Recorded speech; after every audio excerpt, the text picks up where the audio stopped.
and exciting as your life has been, I see by your lifeline stretching on for many more exciting years, with a bright future, I might add, filled with happiness and pleasures. Pleasures, I like that.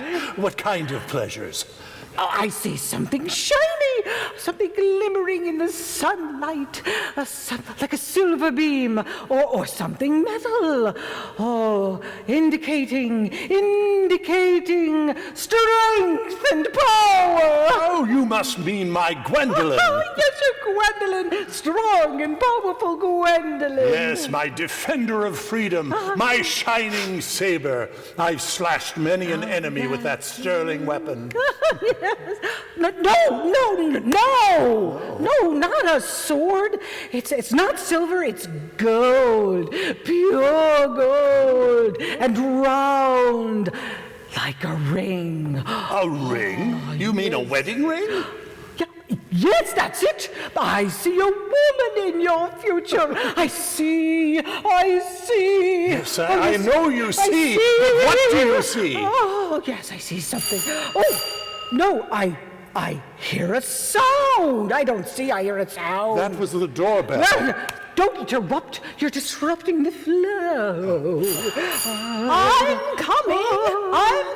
The world is not about to end. I hear some kind of a noise. That was Mrs. Callahan. Are you interested in knowing about your future or not? Of course I'm interested. Then shut up. I'm coming. Keep your shirt on. Oh, look at this. It's becoming clearer now. Oh, yes. I see. Oh, yes, I see. Hello, may I help you? No, I hear. Is this the Wayfarer boarding house? Oh, why, yes, dear, it is. She's beginning to speak to me. Good. I wasn't sure I had the right place. How rude of me. Please come in. Thank you. I'm Miriam Van Hiberhauser. Her voice, is it sexy? Oh, quiet! Oh, I'm so sorry. My name is Miriam Van Hiberhauser from Passaic, New Jersey. I wrote to you. Could you speak up just a little bit, please? My hearing is not what it once was. Oh, I said my name is Miriam Van Yes, I got that part. It's the second part I missed. I wrote to you about a month ago. Did you? Oh, and her voice. My memory is as bad as my hearing. Yes. Well, let me show you to your room. And I'm beginning to see an image.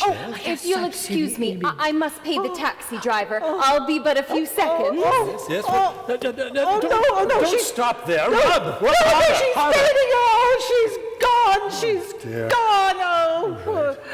No, wait. She's coming back into view. Yes, here she comes. Oh, and she's quite young. Oh, really? I like that. How young? 20s? 30s? And very beautiful. Really? A lovely room. I can tell I'm going to like it here. Yes. Oh, well, let me take your coat. You must be awfully warm. Yes, I am. Tell me, what does she look like? And she's wearing a pretty white dress. I don't care what she's wearing. What does she look like? Stop interrupting. You're muddling my concentration. It's Truly a lovely room.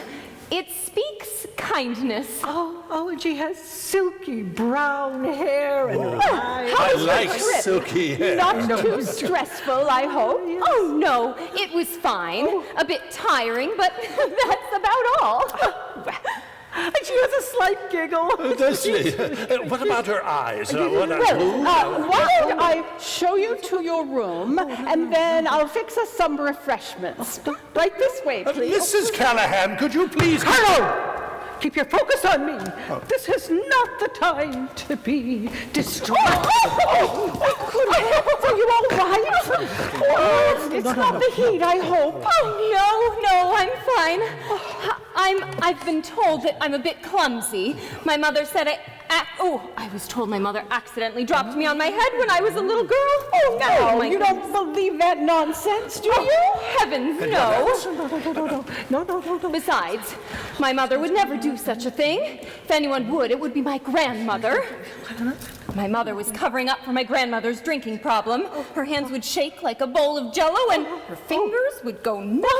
Oh, and she's fading. She's fading again. Oh, damn, she's gone. Gone? What do you mean, gone? Miss Fortuna? Miss Fortuna, this is no time for a nap. Miss Fortuna, wake up. Wake up.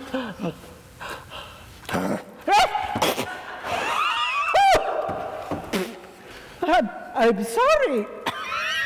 I must have fainted. Fainted? I'm not paying you to faint. My future is in your hands. I suddenly felt very weak.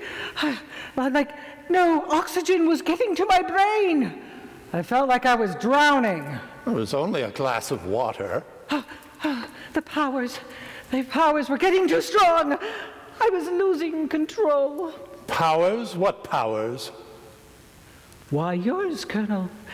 Your strong and powerful masculine being was emitting too much energy. Really, my being? You don't say. Yes, and my frail, weak, feminine body couldn't contain it any longer. You have very strong energy, Colonel. Yes. Very controlling. Yes, I've heard that many times before. Yeah. Now, you'll have to excuse me, but I must rest. I need to lie down. Oh, yes, of course, I understand. I seem to have that effect among women. It's a family trait among the men. It stems from our military background. Strict discipline, constant exercise to stay in shape, and of course, the uniform. Women just love a man in uniform. Yes, that's it, exactly. The uniform. Now, if you'll excuse me. Oh, yes, of course. We can continue this another time. Yes. Perhaps I could be of some assistance, Miss Fortuna. And when did you decide to become an actress? Ever since I saw my first movie, I just knew I had to be a part of it. And what film was that? Poor Little Rich Girl with Mary Pickford. She is so pretty. Oh, yes, she is very pretty. Well, now, why don't you have a seat right here, and I will get us something cool to drink. How about a nice glass of lemonade? Thank you. That's very thoughtful of you. A small glass will do. I have an audition later this afternoon, and I'm extremely nervous as it is. I wouldn't want to upset my stomach any more than it already is. Oh, not to worry. And besides, a little sugar will keep up the energy.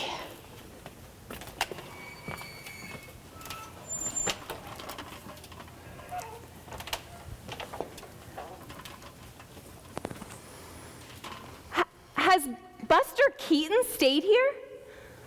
And Lily and Gish? I wish. But you have their pictures on your wall. The pictures merely promote conversation among the boarders. Isn't this Harold Lloyd? Who are the others? They don't look familiar. Oh, well, that's because they're not. Let's see, the young man and young woman are Jonathan McAllister and Ethel Bloomberg. The picture above that is Harold Hummer, all former boarders and film hopefuls like yourself. I see. And where are they now? Oh, let's see, Ethel Bloomberg returned to New York, where she's working at Coney Island, still in the entertainment business, you could say. And Harold Hummer, a hopeful director, is directing, just not film, Traffic at Hollywood and Vine. And as for Jonathan McAllister, I think someone told me that he got into such a state of depression, not having any headway in the business, that he's recuperating in a sanatorium someplace, playing all kinds of roles, depending on whether it's a good day or not. How horrible. Well, you know, it's more sad than anything. So many have such high hopes, but c'est la vie, so they say. I don't understand. Oh, that's French. It means that's life. Oh. And what about all the others? Oh, now, don't you go getting discouraged. You'll do just fine. You know, after all these years, I have what they call an inner sense, a gut feeling when it comes to artists. Were you ever in the film business? Oh, goodness, no. But sometimes it feels like it, being surrounded by all these eccentric people. Am I Eccentric? Oh, no, my dear, but the film business has a way of doing strange things to people. Did you ever have a strong feeling about something that no matter the outcome, you just had to do it? You mean like coming to Hollywood? Yes, that's right. Well, you know, I suppose I did, but it wasn't to be in the movies. I felt that Mary Pickford was calling me to Hollywood. You know, I look at you and I see myself 40 years ago, and I sense a woman with tenacity and determination. And do you know what? I have a feeling you're going to play a very important role in this industry for years to come. You really think so? To you, my dear, and the beginning of a wonderful career. Oh, good heavens, what time is it? Well, according to the clock on your sideboard, it's 10 o'clock. That must be Mr. Bushcott. He said he'd be arriving at 10. Who is Mr. Bushcott? Oh, he's a young man from Chicago who, like yourself, has dreams of making it in the business. Does he have aspirations of becoming an actor as well? Oh, no. I think he said in his letter he's a writer, which I believe, having read his most beautiful and articulate words. And besides, he seemed intelligent and sincere, two qualities that are hard to come by in this town. You don't like actors? Oh, no. I like actors. It's their egos and phoniness I detest. But I can assure you that I'm not. Oh, no, now, my dear. You are not like my previous actor boarders who felt the world owed them everything. Why, you're sweet and considerate, just like Mr. Bushkoff's letters. Just a minute, I'll be right there. All the world owes them is the opportunity to express themselves, followed by a good, swift kick in the ass. Now, how do I look? Very respectable.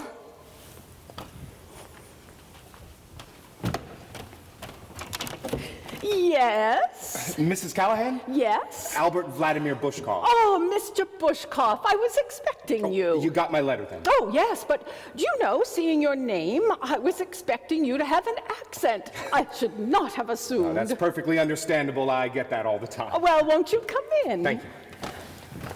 Wow. What a beautiful home. So warm and inviting. The atmosphere is exceptionally conducive to writing. It's a pearl planted in a bed of oysters. Was I right or was I right? Please forgive me. This is Miss Miriam Van... no, I'm going to get this part wrong. Hiberhauser. Hiberhauser. Yes, that's right. And this is Mr. Albert Vladimir Bushkoff. Well done. A pleasure to meet you, Miss Van Hiberhauser.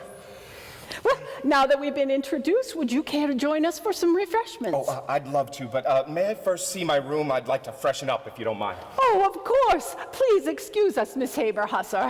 Hiberhauser. Oh, no, that's okay, Mrs. Callahan. I'm sure I can handle it. Oh, I'm sure you can. Would you like me to get another glass? Oh, yes, thank you, dear. That's very sweet. Well, so, how was your trip? Not too cumbersome, I hope? Oh, no, it was fine, except I feel like a dry mop having been swept across our dusty western prairies. Oh, well, there's a ewer of water and a fresh towel waiting for you in your room. Right this way, please. And where did you say you were from, exactly? Chicago, actually.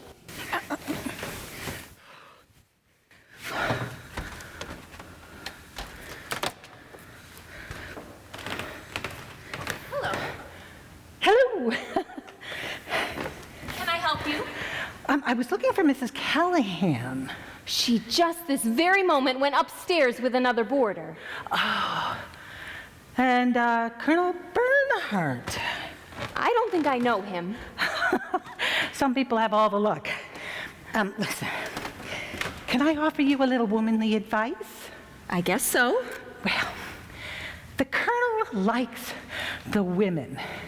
So beware the fox as he prowls around the hen house.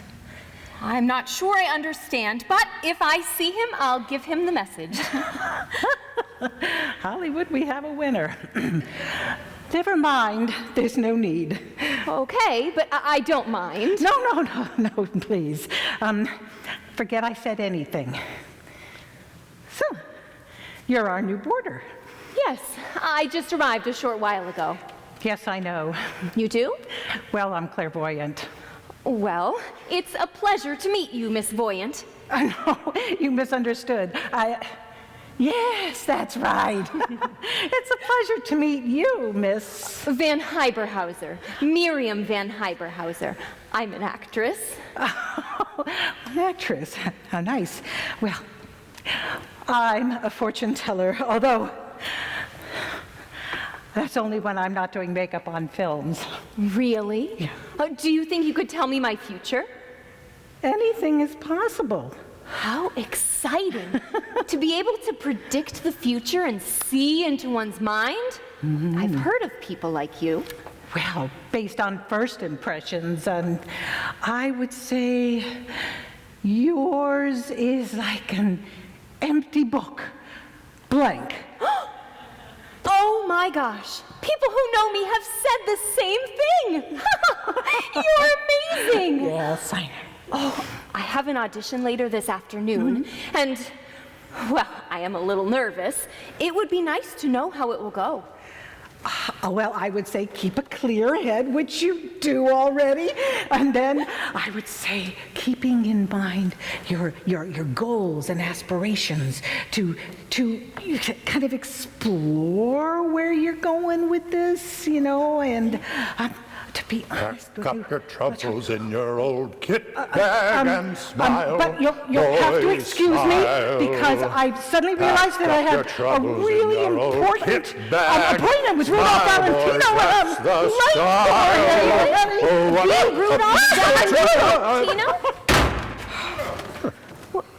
Well, who do we have here brightening our cozy little boarding house? Oh, hello. Hello, and good day to you, Miss... Van Hiberhauser. Miriam Van Hiberhauser. Oh, German. Dutch, actually. Oh, I like the Dutch. Good sailors. And I especially like their clacking wooden shoes.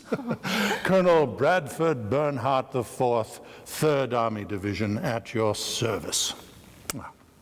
Oh, you must be the colonel that Miss Voyant was looking for. I beg your pardon? Miss Voyant. She was looking for you. Looking for me, you say? Yes. She had a message for you. I'm afraid I don't know a Miss Voyant, but I would not be adverse to meeting any. Well, she knows you, and she had a message for you, but I can't quite remember what it was. Well, it must not have been very important. Oh, I'm sure it was. She was very specific. Wait, I remember. It has something to do with your hen house. That's right. My hen house. Yes. She wanted to tell you herself, but she was late for a meeting with Mr. Valentino, the Rudolph Valentino. Oh, I see. Miss Voyant? Yes. She can read minds, you know. Oh, you mean Miss Fortuna. Who is Miss Fortuna? Someone who looks like Miss Voyant. Have we met somewhere before? I don't think so. I just arrived a half hour ago. Strange, and yet you do seem familiar to me. Have you ever been to Passaic? No, but I've been to Amsterdam. It may be merely a coincidence on my part, but you do look familiar to me. Either way, a pleasure. But why film? It's nothing like poetry. In fact, there's very little need for a writer. All there is are those silly little captions that they put up on the screen which seem to go on forever. That's my point. So after seeing Poor Little Rich Girl with Mary Pickford, I wanted so desperately to write for her. She deserves more than colorless phrases, don't you think? Well, I never thought about it that way, but now that you mention it, they do project them in black and white. You see, great poets throughout the ages have captured the heart and depth of one's feelings with very few words. Have you ever read William Shakespeare's sonnets? The beauty of love expressed in its most simplistic form. How romantic. Precisely. Miss Pickford deserves no less. Colonel, this is Mr. Albert Bushkoff. He is a poet from Chicago with a lust to work with Mary Pickford. Well, wouldn't we all? Colonel Bradford Bernhardt, the 4th, 3rd Army Division. Albert Vladimir Bushkov, sir. Russian. Too bad about the Tsar. Yes. And this is Miss Miriam Van... We've already met. Have you? Well, what are the chances of that? No, you introduced us shortly after I arrived. Oh, yes, my mind is beginning to crumple up like an overused piece of paper.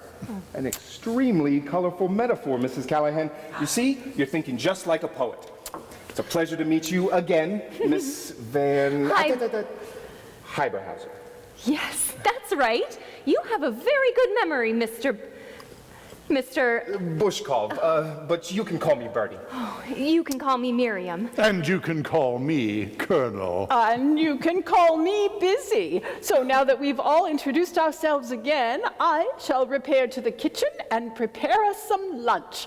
I hope you all like liverwurst. Mrs. Callahan, may I be of some assistance? Don't forget the apricot jam. Dilutes the liver taste, makes it more palatable. Oh, thank you, but nothing for me. Nothing for you at all? Really? I have an audition later this afternoon, and, well, I don't want to upset my stomach any more than it already is. My dear, you really must try to eat something. Hollywood loves a good, full-figured girl. Don't you think? Sure. I keep thinking that we've met somewhere before, but I can't seem to place where. Well, Colonel, I have been speaking with you these past few minutes.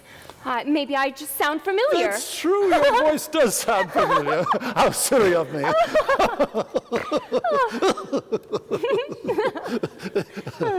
Oh, wait, that chuckle just now. I've heard that somewhere before. Where have I heard that chuckle before?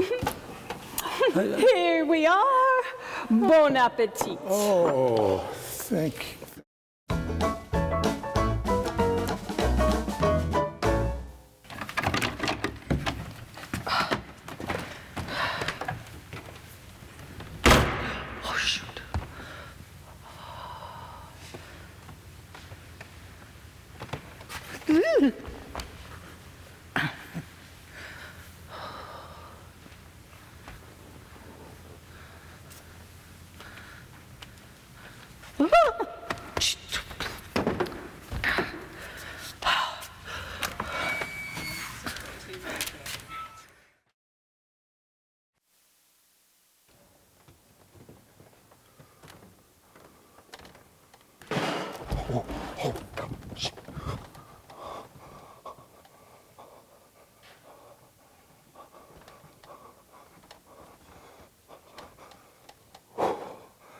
Oh, God! Yeah.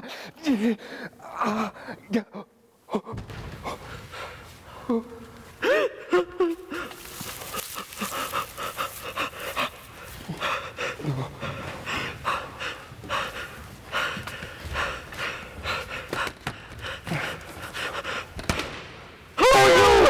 asked you first! Oh, you didn't? I most certainly did! Fine. I'm Albert Vladimir Bushkov, and I live here. And I'm Claire Fortuna, and I live here! What were you doing snooping around in the kitchen? I was about to ask you the same question! I wasn't snooping, and I wasn't in the kitchen. Well, for your information, I wasn't snooping either. I was getting something to eat. What, at this hour? Haven't you ever been hungry in the middle of the night? Well, yes, but hasn't anyone ever told you that eating just before bed isn't healthy? You'll get indigestion. So what are you, a physician? No, I'm a writer. And what were you doing up this late? Looking for words? Very funny. I happened to be looking for Mrs. Callahan.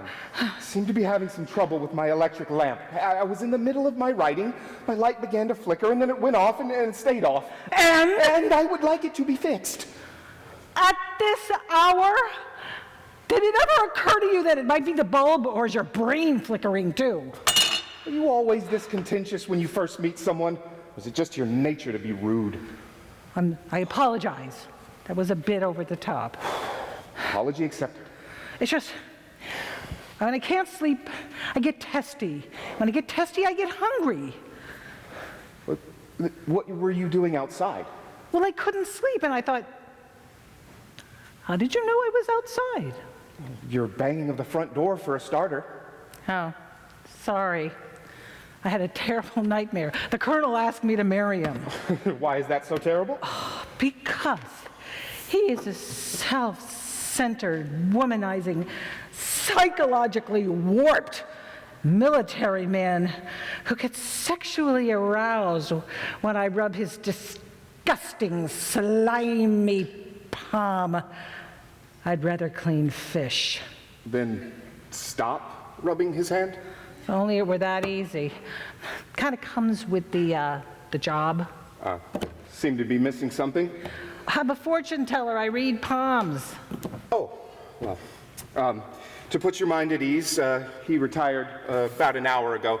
Apparently he was having some disturbing military flashbacks that were upsetting him, so he took a few pills and turned in for the night. Oh, thank goodness! Finally! A nice quiet night. That man is exhausting. I swear that he could... I wouldn't be surprised if Cleopatra couldn't keep up with him. Look, why don't we start over? I'm Albert Bushkov.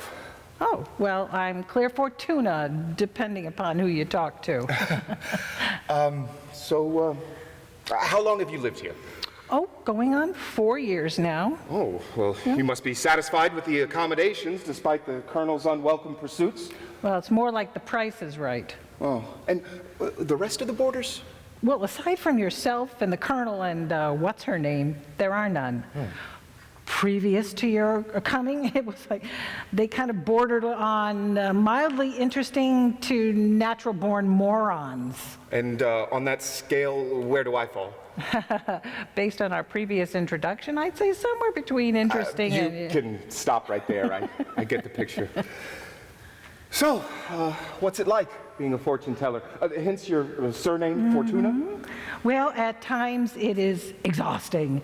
Other times unsanitary. By the way, what is it that you do again? Oh, you tell me. I'm so sorry. You can stick more on my forehead if you like. Well, since 7 out of 10 people in this city are somehow associated with the movie business, I would venture to say that that's why you're here. Oh, I would say the odds of you being right are in your favor then. Well, it doesn't hurt. But you don't really come across as the actor type. Oh, you're getting warmer. Well, and because most of the people who come to Hollywood these days are actors. Right again. I have no desire to act. But you do have a desire to write, hence the late night work hours and the search for words and illumination. Right again. I am a writer, more so a poet. However, recently I've developed this compelling need to write for film, Mary Pickford in particular. How nice, how endearing. But you are aware that the films that Hollywood produces are completely silent. I'm well aware of that. Then I'm somewhat confused. If you can't hear her speak and you don't know what she's saying, well, and you're not really... Well, I noticed that she and the other actors' lips are moving, so they must be saying something. They're definitely saying something, but I am sure that it is not something that you want to hear. I see. Well, whatever it is or isn't, I'm sure I can improve on the something they are saying. How? Oh, by developing dialogue that's worthy of Miss Pickford in particular. Okay, fair enough. And since you're being so frank with me, I think it only fair to be reciprocal. I am actually a makeup artist. But when I'm not working on a film, I read people's futures. One cannot live on films alone, if you know what I mean. Not really, but I'm sure I'll figure that out. How fascinating, your side profession, whichever one that is. Again, I apologize. Apparently your ability to label people is proving to be quite accurate. Look, my real name is Mabel Claire, and I will answer to either Mabel or Claire. Well, it's a pleasure to meet you, Mabel Claire. I'm simply Albert Vladimir, but I answer to Bertie. I'm gonna get some water. I'm rather parched. Would you like a glass? Yes, I would. Thank you. You know, if you keep on this way, I can see you kind of the scale tipping more in your favor. Oh, and what way is that? Towards normalcy. Well, that's nice to know. Well, you don't find many people like you in the business. Oh, why is that? There you are. It just is. Thank you. Look, everyone in the business is out for himself. Friendships are rare. Relationships are more like acquaintances that pass in the night. Out here, we live in a sea of humanity, but we are all very much alone in our own self-centered little rowboats. Well, your imagery is deep and colorful, yet very disconcerting. Can I offer you a bit of advice? Sure, why not? Watch your back at all times. Oh, is this Claire, the palm reader, or Mabel, the makeup artist, speaking? A little bit of both, actually. Look, the movie business is a wonderful and exciting profession to be in, but it can be hazardous to your psyche if you don't watch out. Oh, I'll have to be on my guard then. To us and our preparedness towards any unwanted or unwelcomed scuffles we may encounter in the business.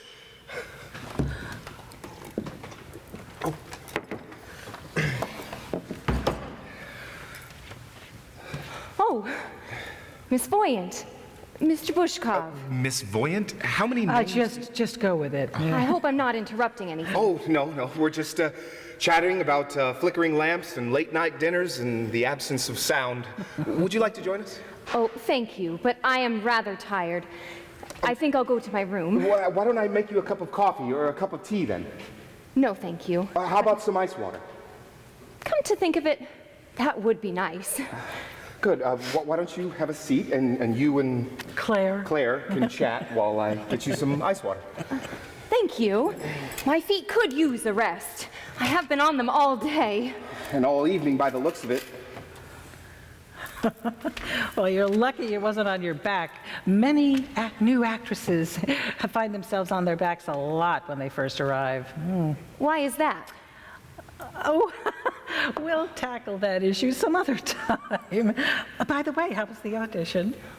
Rather strange. I've never experienced anything like it before. Welcome to Hollywood, land of the bizarre. Then again, being new to acting, I had no idea what to expect. Well, that's fairly common in the business. Apparently, the director has this new and unusual approach. Don't they all? Nothing is written down. There's no script. Nothing? No story? No plot? Apparently, the director says every film he does is never fully thought out. It's more exciting when no one knows what will come next. Not even for him, I suppose. Apparently. He says it creates a freshness to the scene. Here you go. Sorry it took so long. Thank you. He also doesn't want his actors to prepare for their role. He says it destroys spontaneity. Who's that? Her potential director. I mean, how can they prepare for something if there's nothing to prepare for? You know, I hadn't thought of that. I'm not surprised. Is this about the audition? Yes, and a rather unusual one at that. Oh, why is that? Why is what? Why is what happened at the audition unusual? Oh, I'm not sure, since I've never been to one before. And that includes the director as well. Yeah. What did you have to do? Oh, well, I had to smile a lot, and I had to frown, and I had to scream, and smile some more. Oh, did you have to say anything, like act out a scene? Not a word. It's a silent film. Right. So, no need for your character to verbally express their feelings. Exciting, isn't it? It sounds like a winner. Yeah. So you're just getting back now? Uh-huh, and I am exhausted. Well, and who wouldn't be with all that smiling and frowning and screaming? Ah, that's a frowning some more. Was it just the two of you, the director and you? No, there was a woman there he kept referring to as his script girl. No, excuse me. How can he have a script girl if there wasn't any script to begin with? I'm not sure, but she did have a pad of paper and would take notes from time to time. That could be encouraging. He didn't happen to mention the need for a makeup artist, would he? A makeup artist? Well, you know, rouge and lipstick and all the things that make you look pretty. Oh, I don't think so. She's already pretty, but not very bright. Oh, it takes one to know one. Okay. So it was just the three of you? No, there was a cameraman there as well. Oh. Oh, well, that sounds exciting. Oh, lights, camera, action. He was rather odd. Every time I would talk to him, he wouldn't look at me. He just kept turning his head from left to right, like this. What was he, a human metronome? What's that? It's nothing. She's joking. So what's the film about, the plot? There isn't one. You mean he doesn't even have a plot? Surprise! Well, but how do you cast a film if the plot doesn't even exist? Well, he says it's in his head. It had something to do with a young American girl who falls in love with this wealthy Italian guy. Or did he say spy? The director has a heavy German accent. Anyway, this Italian fellow happens to meet this young girl. That would be me. And he falls in love with her. But then he discovers that she is his long-lost sister, with whom he's been searching for years, as she was abducted as an infant by this embassy man. And I don't think he's figured out the rest of the story yet. Sounds to me like they are in desperate need of a writer. Or at least a good story that's not perverted? Yeah, it does sound kind of kinky, doesn't it? Oh, could sell, though. Did I say or do anything wrong? No, of course not. It sounds like there was nothing to say. No, and you did everything that they expected of you. I think so. That's what the director said. That's what they all say. I'm sure he did. It's only later when caution plays an important role. So when do you find out if you got the part? You know, I forgot to ask. I was so excited about the audition. You did give him your address, though. Oh, yes. The Wayfarer Boarding House, 22 La Cruz Ave, Hollywood, California. Second floor, 2 doors down, on the right. I don't think X marks the spot was necessary. Well, I wanted to be sure he had no trouble finding me. I didn't want to take any chances. I'd say the odds of him not finding you are rather slim. No, I think she invited him right up to the front door and invited him in. Well, shouldn't I have done that? No, I mean, if he needed to get in touch, how else was he going to find you? That's what I thought. But please, enough about me. How was your day, Miss Voyant? A bit uncertain. I just couldn't see my way through it. Oh, I'm sorry to hear that. And you, Mr. Bushkov? Ooh, Bertie is fine. Very well. And you, Bertie? Rather uneventful. However, tomorrow I do plan on visiting a few film studios. Vitograph, Keystone, Metro Pictures, feel them out, see if they're looking for any zestful new writers. Oh, who knows? Maybe we'll work together someday. One never knows what the future might bring. Oh, maybe Miss Voyant could help. She can see into the future, you know. What do you think, Miss Voyant? Will Mr. Bertie, and I work together on a film someday? Anything is possible if it's in the cards. There. You see? Oh, excuse me. It's getting rather late. I think I'll go to my room if you don't mind. Certainly. Thank you very much for the ice water. Good night. Good night. Good night. Oh, Miss Weber-Hisser, how was the audition? Long and exhausting. Kinky. Oh, sounds exciting. You'll have to fill me in sometime. Yes, I will. But for right now, I'm rather tired. I hope you don't mind. Oh, no, not at all. Good night, then. Good night. Sweet dreams. Thank you. What a lovely young woman. Yes, she is. Bit naive, though. Yes, and you don't need a crystal ball to see that. Oh, Mrs. Callahan, if you'll excuse me. Mrs. Callahan, my lamp's not working. Do you have any suggestions?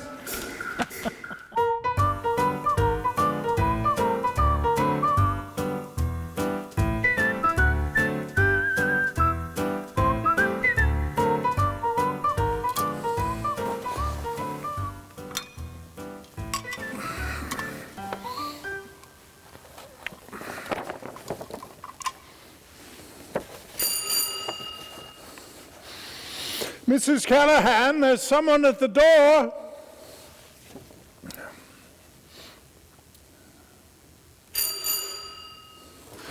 Mrs. Callahan! Where is that woman? All right, all right. Yes, what is it? Oh, yes, thank you. I will.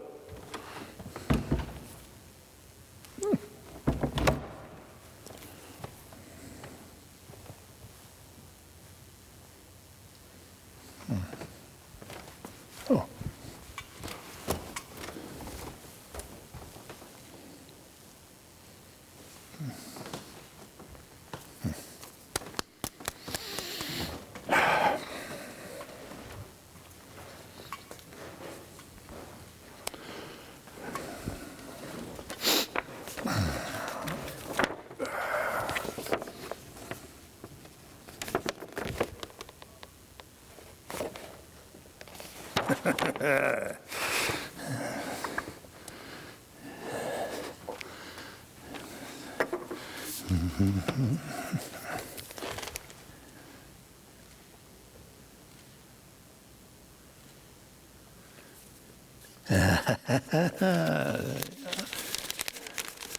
Oh.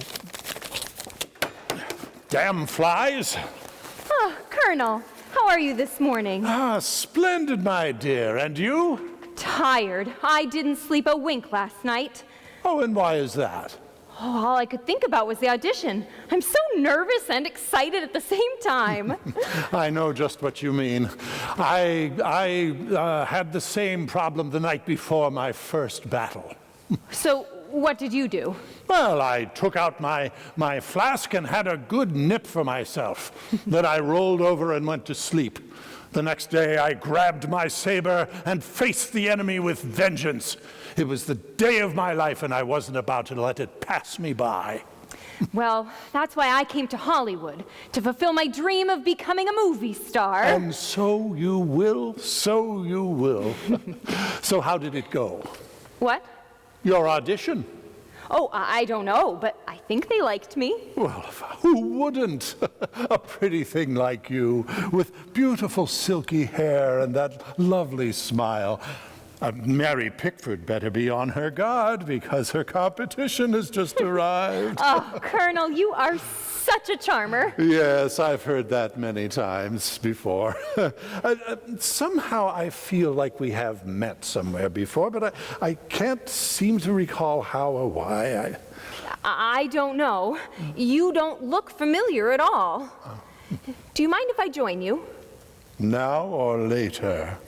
Now, if you don't mind. Oh, well, I'd love it. And later, too, if you like. I'll be right back. I'll be waiting, my little dove. Don't take too long.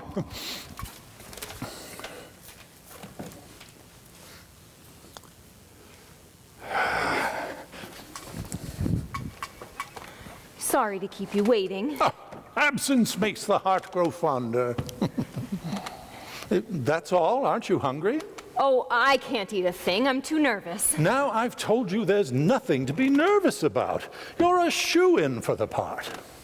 Well, if only I knew whether or not I got the part. It's always better knowing where you stand with people, don't you think? Oh, absolutely. No question about it. On the other hand, a little touch of mystery adds a touch of intrigue. I do hope they call. Or send a letter, But I'm sure they will. or a telegram, Oh, or... good heavens, I'm becoming very forgetful. How stupid of me. Oh, Colonel, you mustn't put yourself down. My mother always used to say that... No. A telegram arrived for you just now, and it simply slipped my mind. For me? Yes.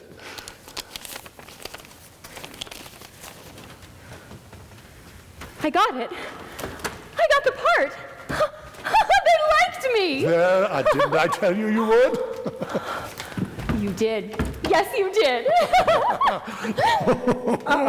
Now she's in trouble. Oh, don't stop there on my account. I got it. I got the part. I'm going to be a movie star. Oh, well done, and muchly deserved.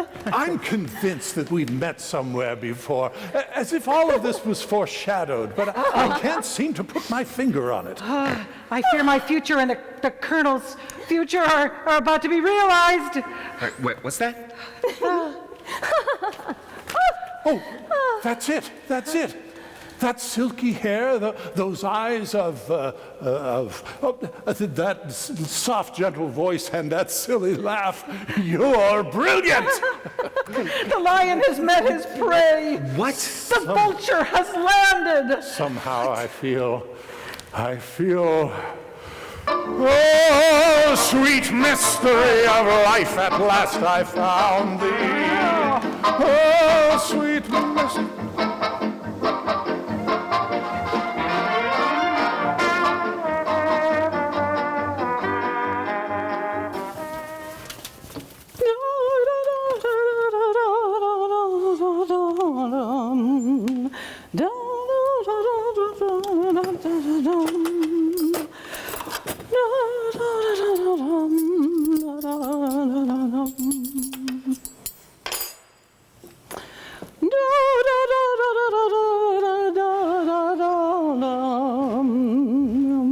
Oh, good morning, Mr. Bushkoff. Your breakfast is ready. I'll bring it right out. No rush, thank you.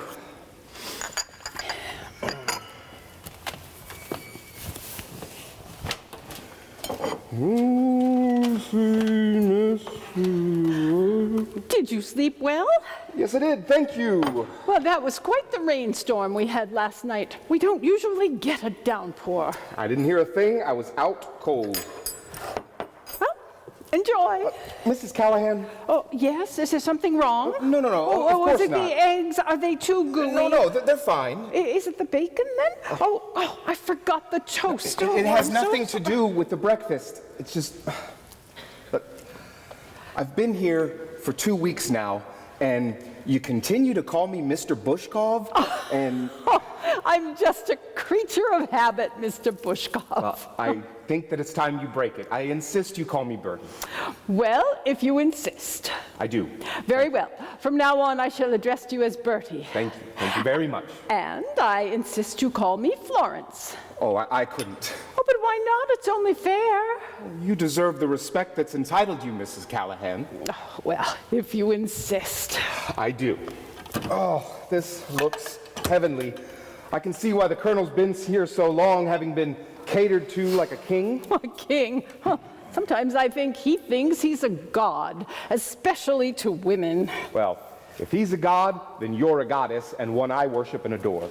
Oh, well, now you're starting to sound just like him. Oh, good morning, Miss... Good morning.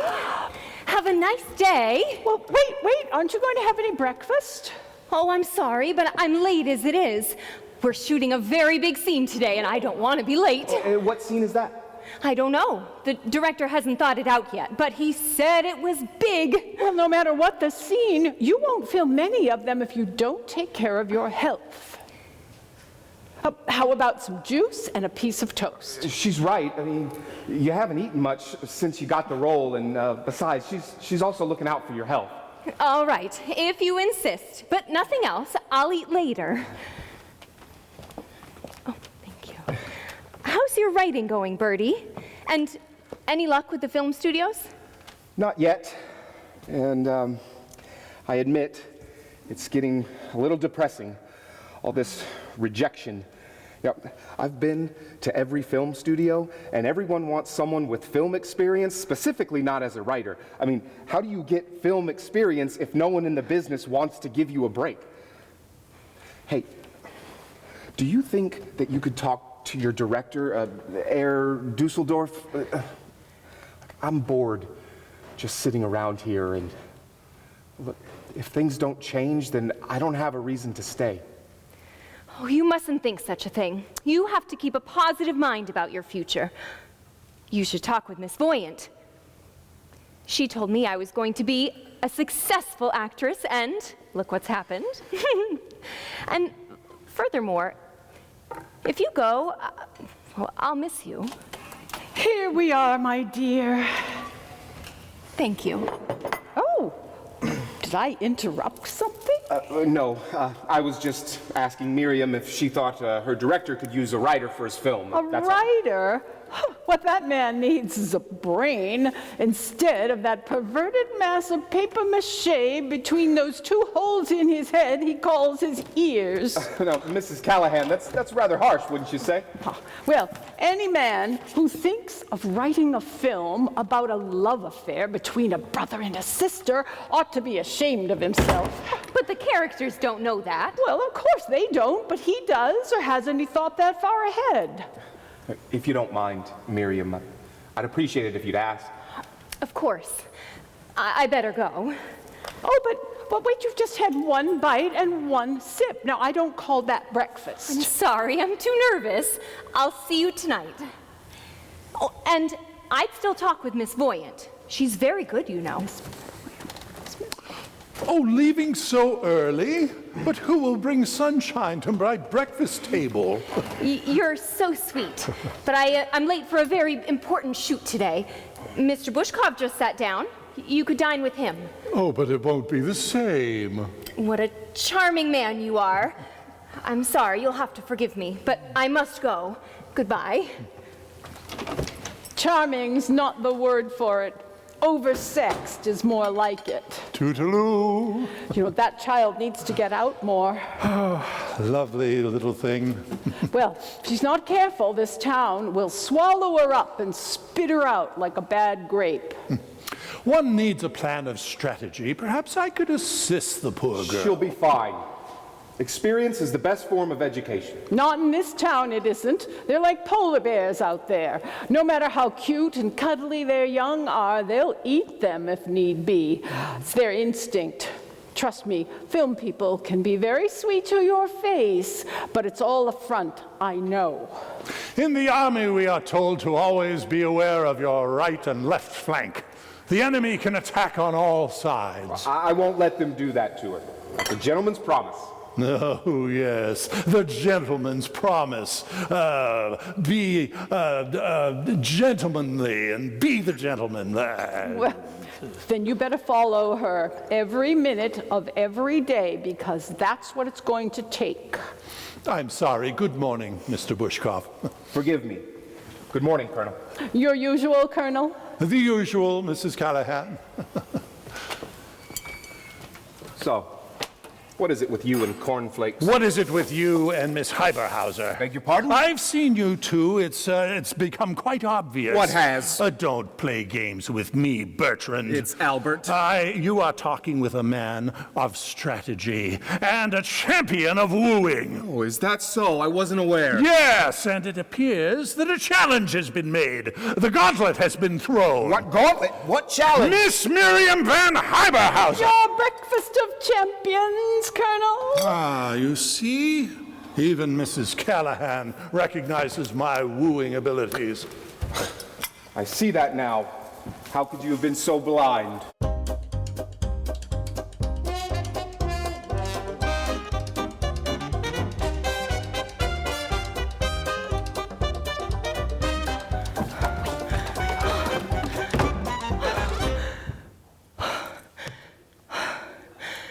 Mrs. Callahan! Mrs. Callahan? Mrs. Callahan?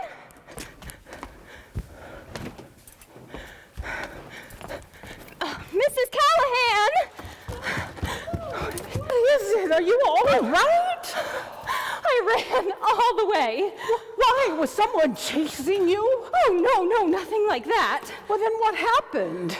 To me? Oh, nothing. It's you. Me? What's happened to me? Well, not you exactly. Your house. My house? What's wrong with my house? Nothing's wrong with it. Well, is it a fire? Oh, good Lord, I've got to get everybody Mrs. out. Callahan, there is no fire. Well, if not a fire, then what? I was talking with the director. Wait, what does your director have to do with my house? He wants to use it in his film. He says there's a big scene coming up, and it needs to take place in a large mansion. You mean he can actually think that far ahead? Well, my brain started to go to work. What triggered that? And I told him about your boarding house. And that was it. He said it was perfect. He did? Uh-huh. Huh. And how much is he willing to pay? Perfect sets don't come easily, you know. He didn't say. I don't think he's thought of that yet. I'm sure he hasn't thought of it at all. Well, isn't it wonderful? What's all the excitement? It's Miriam. She scared the hell out of me. Why?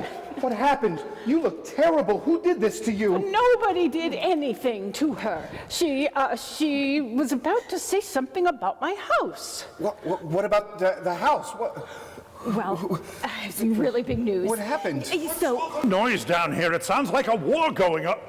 Good heavens, you look terrible. Who did this to you? I'll cut him to pieces when I see him. Quiet. She was about to tell us what happened. We have no time for that. Strike while the iron is hot. What is all the noise? Oh, my Lord! Are you all right? She's fine. She was about to say something. Well, she doesn't look fine. She was about to say something about my house. Why? What about your house? it has nothing to do with the house.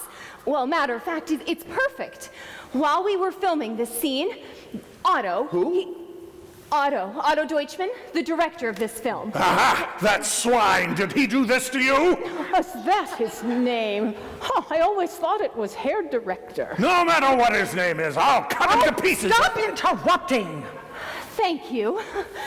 Suddenly, he stopped everything. Otto. Yes, Otto. He stopped everything and said that the scene that we were filming was not right.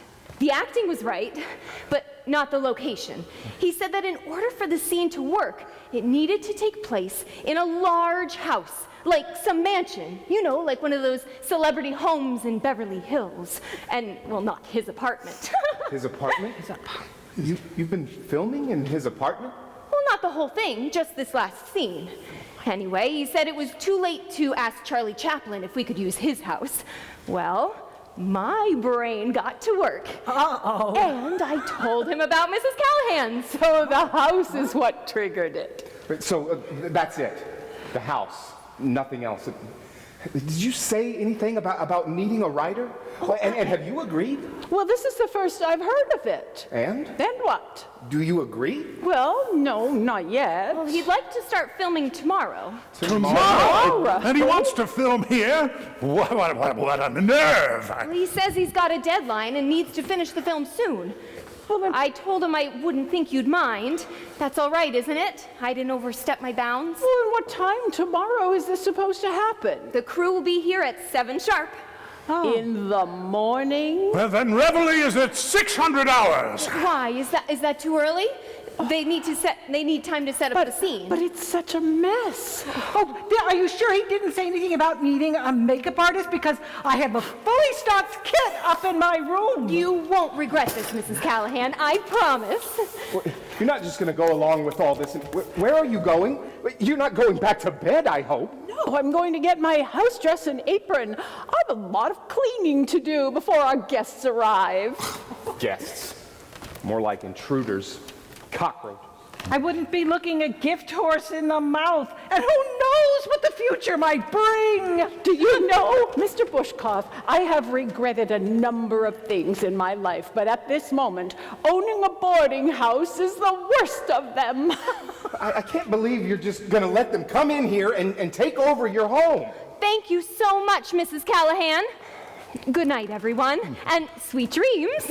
I shall defend you, my dear, to the last.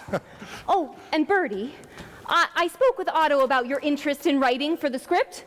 He said he didn't need a writer. It wasn't his style. Right. Thanks for trying. Well, so I told him that if he didn't hire you, Mrs. Callahan's house deal was off. Don't worry, my sweet. Gwendolyn and I will be on duty at 600 hours sharp.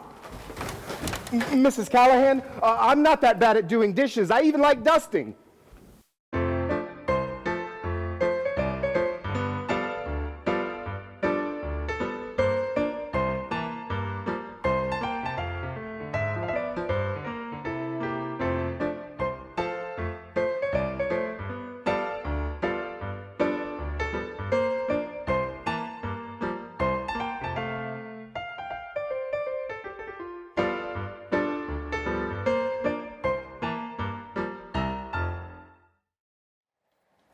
Four, 5, 6, 7. So head director broke down and decided to hire a writer. Well, not entirely, only for those captions that flash across the screen.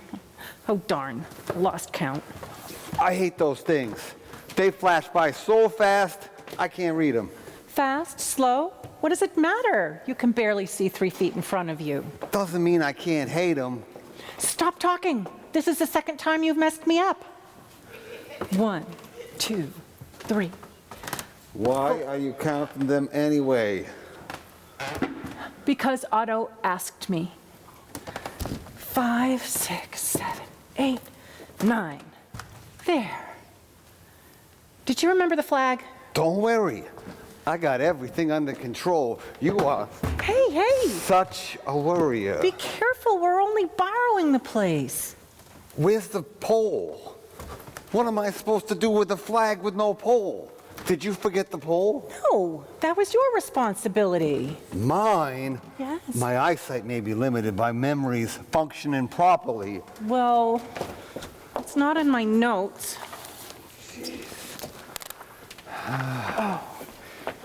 Oh, Eureka! That's better. Problem solved. Problem? What problem? A flag problem. Huh?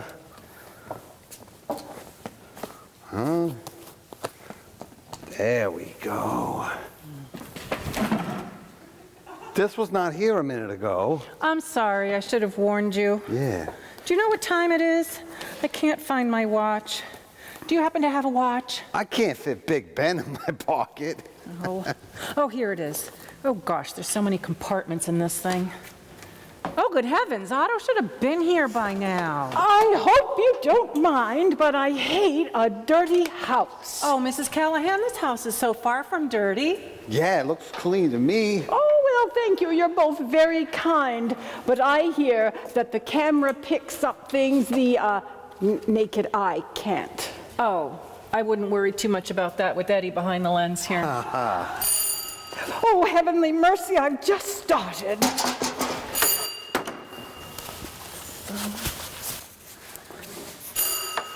Just a minute. Give it a break. There. Yes? Guten Morgen, Frau. Callahan. Frau Callahan. Ja, Frau Callahan. Right there. It's good to meet you. It's good to meet you too, Mr. Ich bin Herr Otto Deutschmann, the director of this film. Oh, please forgive me, Mr. Dukeland. We were expecting you. Please come in. Ja. Das ist gut. Oh, good. I like it. Ja. Au. Mr. Director, I have everything set for the scene. Gut. Und wer ist my leading lady? Miss Cecily Blossom. Oh, I thought your leading lady was Miss Habnerbuzzer. Van Hiberhauser. Ja, but we changed that to something the public will never forget. Oh, heaven be praised. Furthermore, it would not fit on the marquee. Well, she's upstairs getting ready. Would you like me to get her for you? Oh, yes, that would be wonderful. Thank you so much. Dankeschön. So, this is the stairway she comes down, ja? Oh, yes. And over here is the chair that she hides behind. I see that, ja. Right here. And over here is the phone from which our spy makes the important phone call. The phone. Das ist gut. Ring, ring, ring. I like that phone, yeah. She'll be down in a moment. She's just putting on the finishing touches. She's very self-conscious. Gut. Unsere camera? All set. And you have the film in it this time? I think so. Well, why don't you check? Yesterday we wasted the entire afternoon because of your stupidity. Yeah, well, your script girl I was must have supposed forgotten to write it down. I am working with two nincompoops. Well, we all have our weaknesses, Mr. Douchebag. Now, let's talk about the scene. I thought you didn't like to rehearse. But who are you? The director? Oh, I'm just repeating what I've heard. Quiet! Quiet on the set! Quiet, please! Not yet. We are not filming. We are just talking. Philistine. Wait. Stop! Not you, Frau Callahan. Fräulein Blankmein. Yes, Herr Director. Where is the rolling pin? Did you forget the rolling pin? I could have sworn I wrote it down. Oh, Mrs. Callahan. Mrs. Callahan, do you happen to have a rolling pin? Now, follow me. Oh, my God. What are you doing? You said to follow you. With the camera, you Dummkopf. Now, aim the camera at the top of the steps. When Fräulein Blossom enters, she will slowly peek around the corner, like this.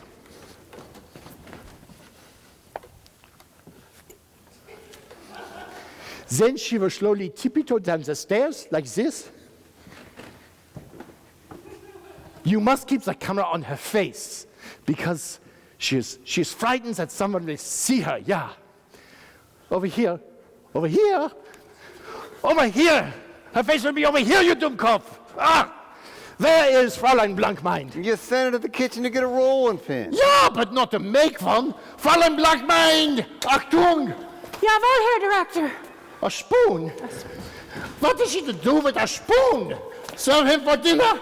I want a rolling pin, a rolling pin, a rolling pin. Ow! Yeah, a rolling pin, a rolling pin, a rolling pin. Now, once she is at the bottom of the stairs, she will hear a sound from the kitchen. She will hide behind the chair, behind the desk, like this. Her lover will enter and cross to the phone to call headquarters with some valuable information. Here is the first time she finds out what he actually does for work. Now, while he is talking... She had two. We weren't sure which ones you'd prefer. Also one, danke. But which color do you like? Also one will work, it doesn't matter. Well, she must have a favorite color. I should go check and see what her favorite color is. What difference does it make? No one will be able to tell the color! He's right. He's always right. Yeah, the director is always right. He's always right. Where is Fräulein Blossom? I have a film to shoot and I don't have all day to shoot it. I'll get her, Mr. Dickland. Fräulein Blankmein, Yes, Herr Director. it would be good if you could concentrate a little harder on your responsibilities, especially those which pertain to this film. Yes, Herr Director. I'm sorry. I must have drawn a blank. Yeah, so have I.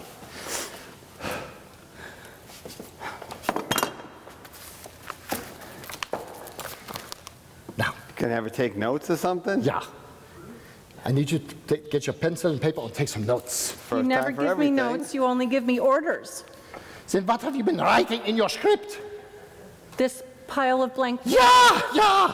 Apparently nothing of any importance. Everything I say is important. Ow! I give you the Queen of Hollywood! Ah, my beautiful, sweet little Liebchen. How do you spell Liebchen? What is that all over her face?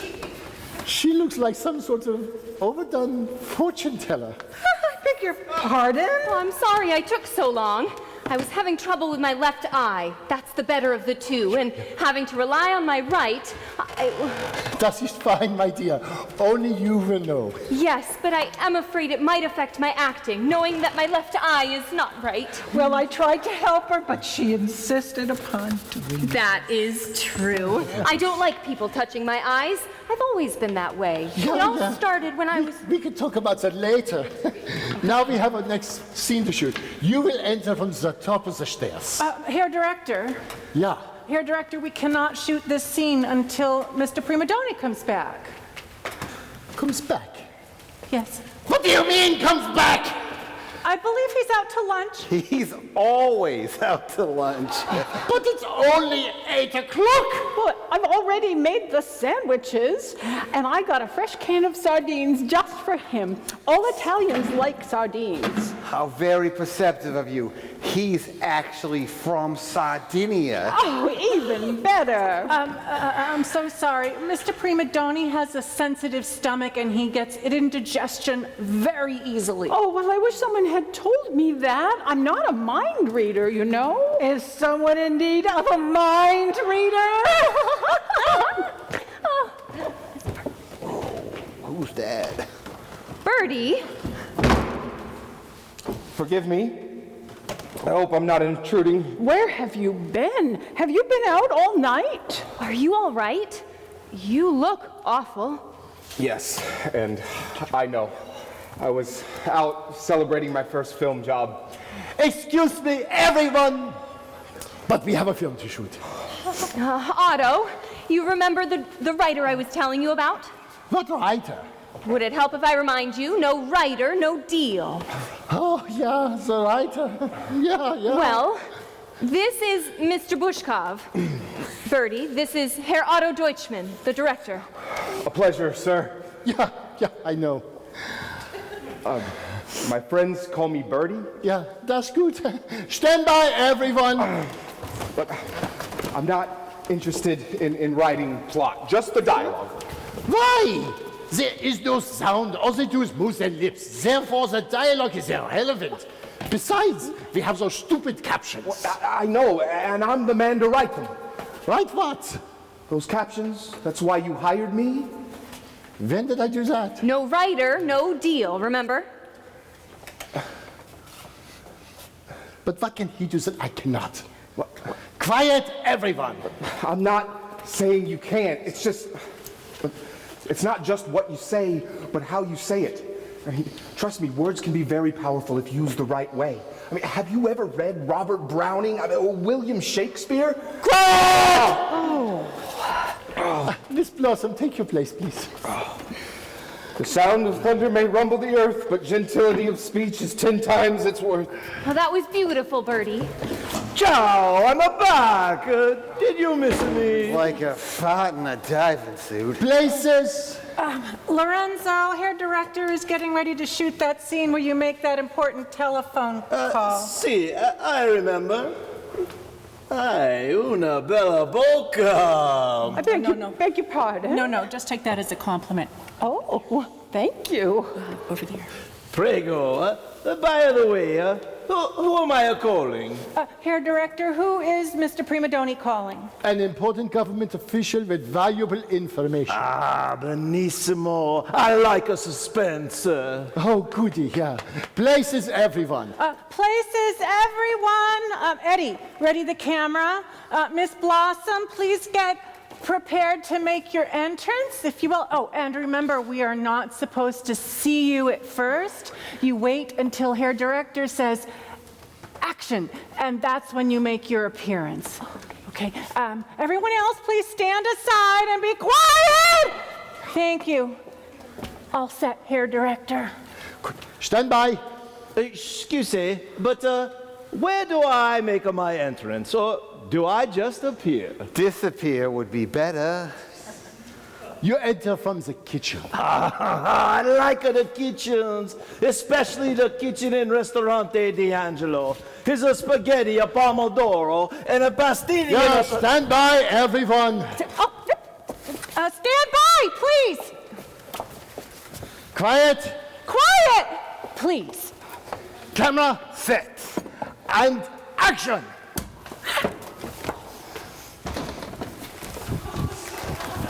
Cut!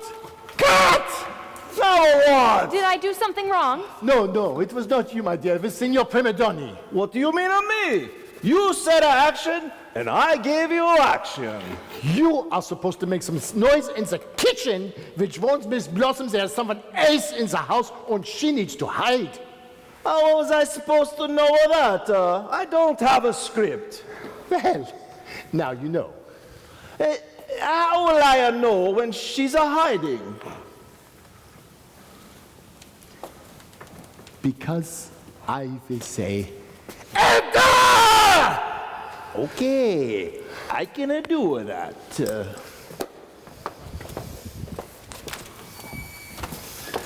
Oh, I'm so sorry. Over there, just a moment. places, Places, please.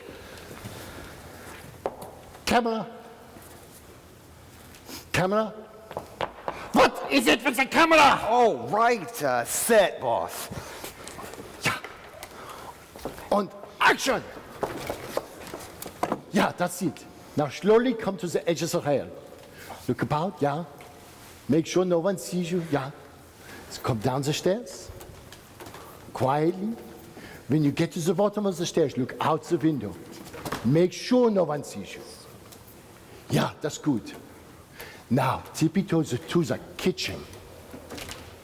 Yeah, and suddenly there is a sound from the kitchen.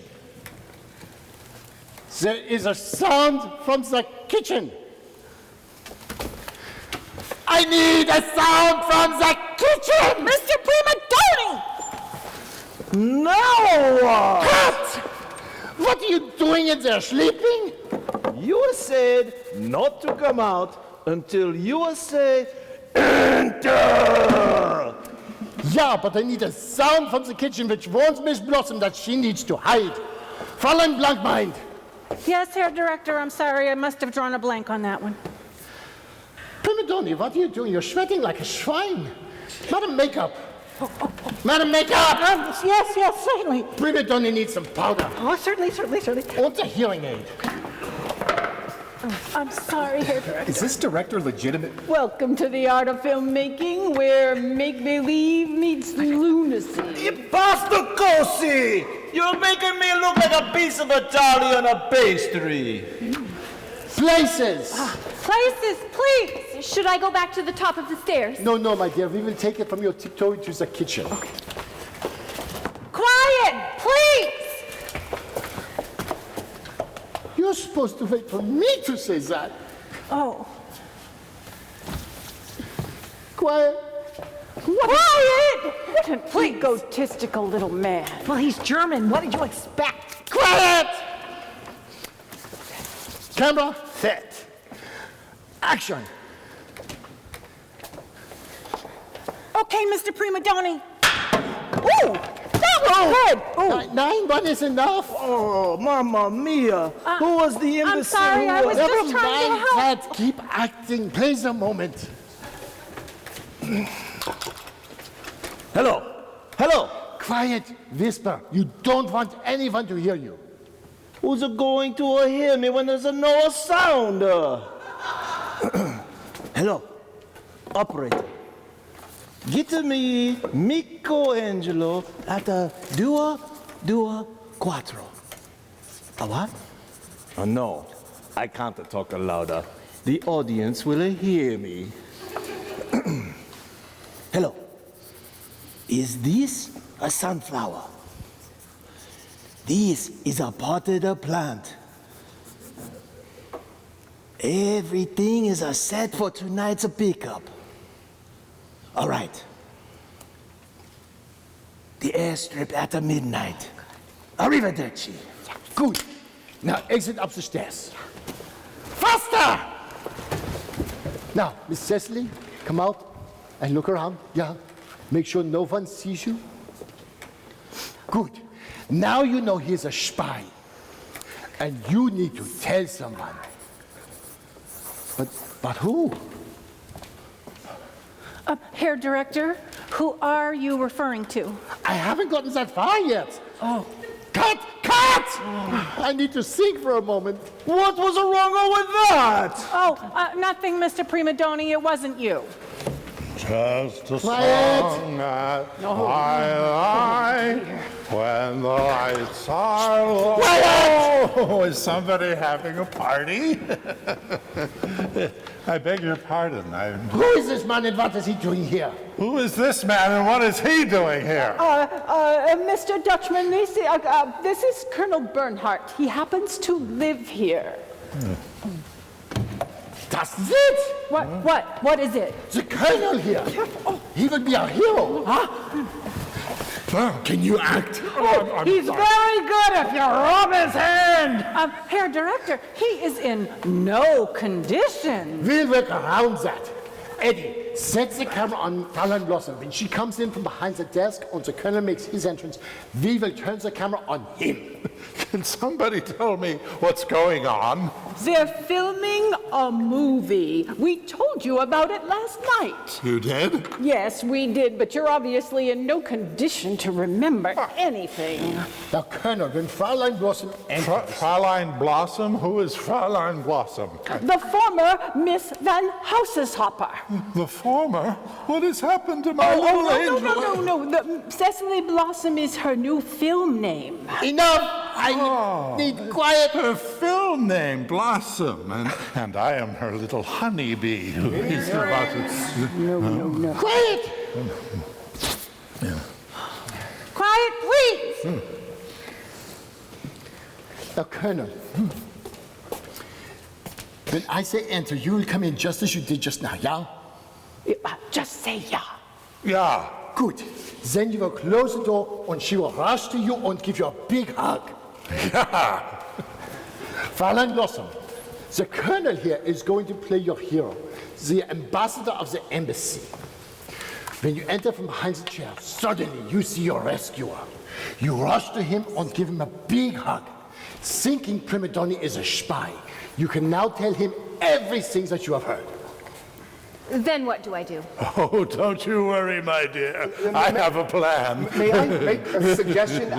Look, why doesn't Mr. Primadoni enter and overhear their conversation? He then threatens the ambassador to report him to the authorities, and the caption could read, divulge my plans, would not be shrewd, or never again your daughter viewed. Ooh, tension builds. The plot thickens. But Our leading man, he then notices a large scar on Cecily's right hand.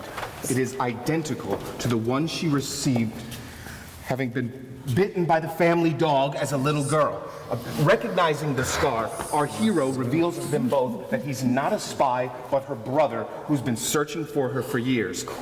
The ambassador, having lost his own daughter from parental negligence, abducted our heroine from a playground while visiting America and fled to this country, bringing her up as his own. And our hero has vowed to find her and take her home. And they all live happily ever after. yeah, that's good. Magnifico! Ooh. And the caption can read, you scoundrel, you turd, you piece of dirt. May your bones be our dog's next meal. Right. Right. Remember, the audience only sees their mouths moving. Places, please. Everyone takes their places. Places, please. Everyone take your places. Mr. Primadoni, up the stairs if you will. Now, Colonel, you will go outside and enter when I say enter. Yeah. Oh, this is going to be memorable. Then go outside and I will let you know when to come in. Fräulein Blankmein, Yes, Herr Director? take the Colonel outside and let him know what is going on. Right this way, Colonel. Where are we going? Oh, just right here on the other side of this door. But I want to watch them make the film. You're in the film. I am? You're in the film. I wouldn't miss this for the world. Eddie, when Miss Blossom makes her entrance, make sure you turn the camera and get the Colonel as he comes in. Yeah? Yeah. Good. Stand by. Fräulein Blankmein? Fräulein Blankmein! Yes, Herr Director. Stand by. Oh, stand by, please. Camera set. Action! Colonel? Yeah, now close the door gently. You don't want to wake anyone up. I'm home! Now run to him and give him a hug. Ja, das ist gut. Mr. Primadoni is a spy, and he plans to meet with... Come to me, my sweet little Papa? Signor Primadoni! Another hug, please. What's going on? Komm, half down the street. Leave her alone! I know who you are! You do? See, and there's a matter too. He is my father. No, he's not. He's a no good. He stole you away from your parents when you were a little girl and took you away for himself so no one would have found you. He did? How do you know this? That scar on your right hand, you got that when you were a piccola bambina. I did? A what? From our dog, a pizza. A pizza? I am your brother, Alfredo Antonio Luigi Minestrone, and I have been searching for you for many years. And now that I have found you, I'm bringing you home. Over my dead body, she's mine. She's a mine. Oh, that's where you're wrong. She was promised to me. By who? Some crazy fortune teller? Yeah. Yes, Miss Fortuna foresaw her in my future. I've heard that name before. You and I are to go to the airstrip at midnight and fly away to America. The hell you will. Where are you going? Stay in the fight like a man. Don't go away. I'll be right back. Brilliant! Marvelous! Oh, this next scene is one I can afford to miss. Oh, suit yourself, but I'm staying put. Colonel, you're natural. Where is he? Where did he go? My guess is that he's gone to get his sword. Eddie, did you get that? Sure thing, boss. A sword? Do we need a sword? Because I was not aware that we needed a sword. Not to worry, he has one of his own, and it's sharp and deadly. Oh, goodness gracious, that's wonderful. I had no idea where I was going to find one. Madam Maker, how are we set for blood? Oh, not to worry. There'll be plenty of the real stuff once the Colonel gets a couple of stabs into Primadoni's guts. You're joking, no? Nope. Does the Pope live in Rome? You never said this was to be my last film. Nine, he's only acting. Why are you Italians so strong? Prepare for battle, you Italian gigolo! You Italian sausage! Wait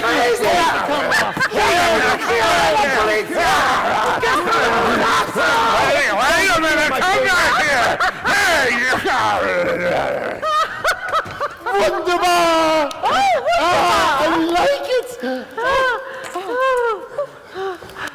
Wonderful. Tomorrow we go to the airstrip and we shoot the final scene. Yeah? Yeah!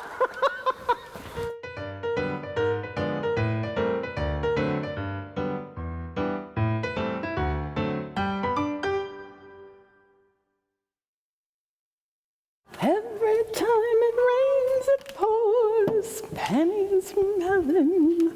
Na, na, na, na, da, dum, na, na, na,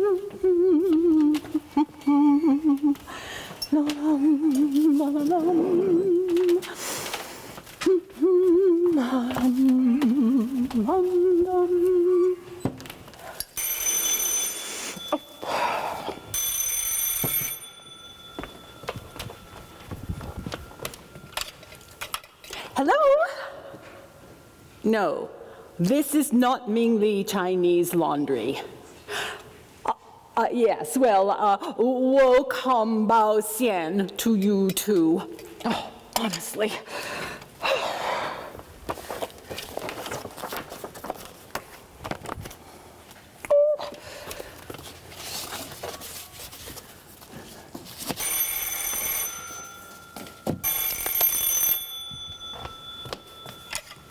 Hello.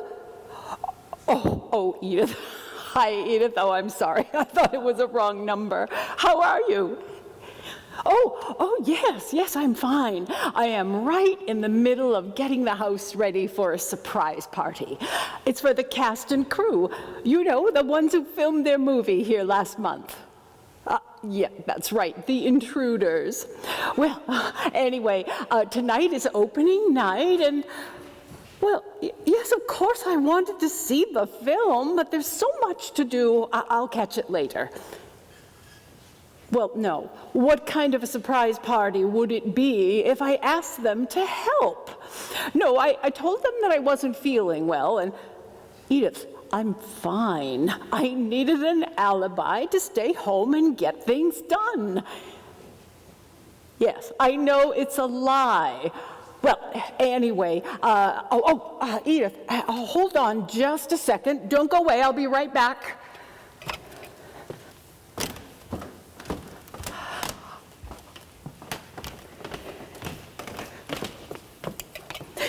They're here, Edith, I've got to go. Right. Yeah. Yes, I promise. I'll call you tomorrow. Yes, I will. Every detail. Yes. All right. Goodbye. What? Yes. All right. Well, yeah. Say hello to Butch. Bye-bye. Oh, my jewelry. Oh,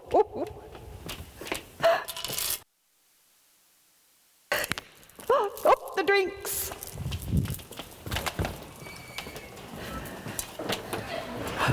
Surprise! Being silly, Miriam!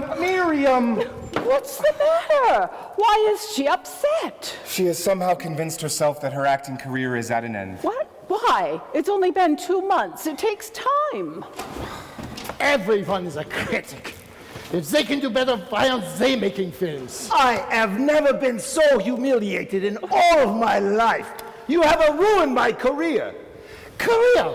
What career? If it weren't for me, you'd still be back in Italy making pasta in some third-rate pizzeria. At least I would have a job of making a dough and not wasting my time with some idiot director. Well, I could use a good stiff one. There's some ammonia under the sink. That'll work. If it wasn't a mistake, what the hell was it? It was a disaster. A disaster? Oh, we made a shit. Yes. Well, Look, all right. Everyone just... Look, it's no use brooding about it, okay? Let's just... You know, and to call my captions brainless, a Shakespeare wannabe, I mean, who the hell do they think they are? They were partially right. Face it, Bertie, you know better than the rest of us. Well, you said that my writing was ingenious and original. I never said I was great. Well, I made a mistake. I was having a bad day. Hey, maybe someone shuffled your tarot cards when you weren't listening. A mistake. The film was a joke. And you were a major part of it, you little guinea turd! now it was no mistake. And please, everybody, stop being so hard on yourselves. You did the best you could. Just because the audience didn't like it. All 15 of them, and that included the 8 of us. There was no ammonia under the sink. All I found was some vinegar. I cannot wait to read the reviews. Oh, well, now that will be a sight to be seen. Quiet. What? What? Well, now listen. While you're all feeling angry and sorry for yourselves, there's a young woman upstairs who is distraught and crying her eyes out. And if all you're going to think about is yourselves, I'm going up there to see if I can rekindle her Hollywood dream. Listen, did anyone else hear what I just heard, or was it just me? Wait a minute. Something about the war. The Germans are planning another attack. No. It has nothing to do with the war, but everything to do with him. We just skipped. Herr Director!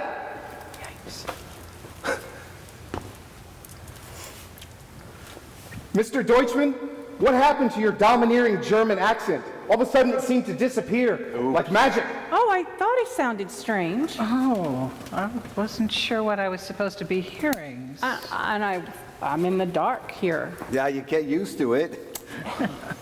Mr. Director, I think we deserve an explanation.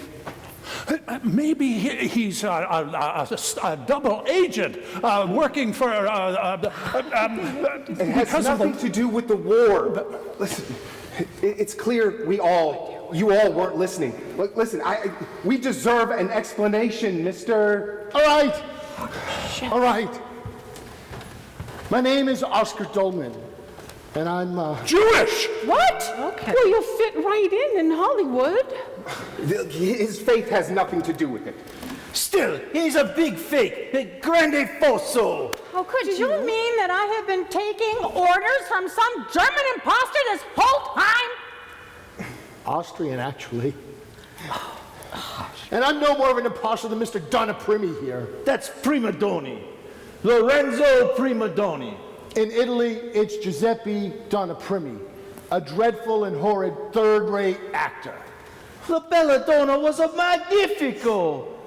Even Signora Angelina Cacciatori was moved by my performance. True. She was moved all the way to the Isle of Corsica, where she vowed never to act with you again. Oh. According to the critics, you were horrendous. Your acting career was utterly finished, over and done, kaput. And that's why he moved to the States, so that no one would find out about his lack of talent.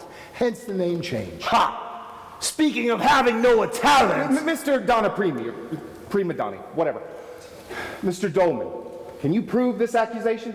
I happened to be in Rome when they were filming La Belladonna. On vacation? On business. I was a buyer of men's clothing for Marshall Fields. It's a department store in Chicago. I'm familiar with it. Anyway, a few months later I returned to Rome and I saw Donnaprimi's performance in that wretched film. It was everything the critics said, and worse. Fine, but what brought you to Hollywood and why the accent? It's Erich von Stroheim's fault. See, after seeing his film Blind Husbands... Finally! A film other than Poor Little Rich Girl. I became hooked on his films. And subconsciously, I began to identify with both his pictures and his strong personality. But why the accent? To me, it exudes strength and power, like his films. I was tired of being a simple, complacent purchasing agent. I wanted to be in control of my life, in command of my personal world.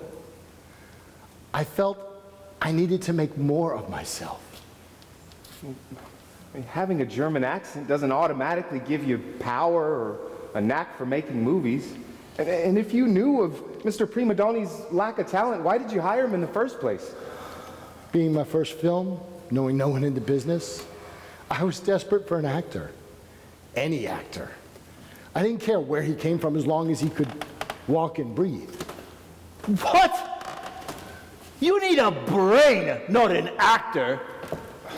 Well, have you any idea how you have destroyed that young woman's dream? You should be ashamed of yourself. Oh, I think we could all use that good stiff one. Now wait a minute. I'm not the only one with flawed and failed aspirations. You call yourself a writer?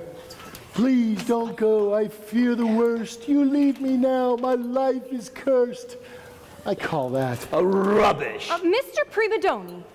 But I had very little to work with. But I thought... Oh, no, that had no impression on you, Miriam. It's just... Just what, Mr. Bushkov? Have your dreams gone sour like the rest of ours? What exactly is your writing experience? I'm sure we'd all like to know. He's no Luigi Corelli, that's a for sure.